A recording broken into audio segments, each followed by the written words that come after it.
আজ আমি তোমাদের দেখাতে চলেছি মাল্টি ড্রাফটিং বগেনভেলিয়া। কিছু দেশি এবং কিছু বিদেশি জাত নিয়ে এই গাছটা তৈরি করেছি। চলো গাছটা দেখে নেওয়া যাক। গাছের কাছে চলে এসেছি বন্ধুরা, এবার এই কালারগুলো দেখে নেব।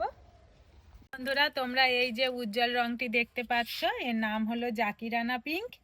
আর তোমরা এই যে হলুদ রংটি দেখতে পাচ্ছ, এর নাম হলো ক্যালিফোর্নিয়া গোল্ড। আর তোমরা এই যে সাদা রঙের এই ফুলটি দেখতে পাচ্ছ, এর এই শিরাগুলো গোলাপি হবে, তো এখন হয়নি, তো এর নাম হলো স্প্ল্যাশ। তোমরা এই যে আরেকটি কালার দেখতে পাচ্ছ, এই বর্ডারে গোলাপি রয়েছে, তো এর নাম হলো চিত্রা। এই চিত্রা ফুলের বৈশিষ্ট্য হলো মাঝে মাঝে গোলাপি হয়ে যায়, আবার মাঝে মাঝে সাদাও হয়ে যায়, আবার মাঝে মাঝে এই সাদা আর এই বর্ডারে গোলাপিও হয়ে যায়। আর তোমরা এই যে ফুলটি দেখতে পাচ্ছ, এই জাতটির নাম হলো গোল্ডেন সানশাইন। এই ফুলটি মাঝে মাঝে সাদা হয়, আবার এই সাদা আর গোল্ডেনের বর্ডারও হয়। তো বন্ধুরা, আমার এই মাল্টি ড্রাফটিং বগেনভেলিয়া গাছটি কেমন হয়েছে প্লিজ তোমরা অবশ্যই কমেন্ট করে জানিও। আবার দেখা হচ্ছে পরবর্তী অন্য কোনো ভিডিওতে। টাটা।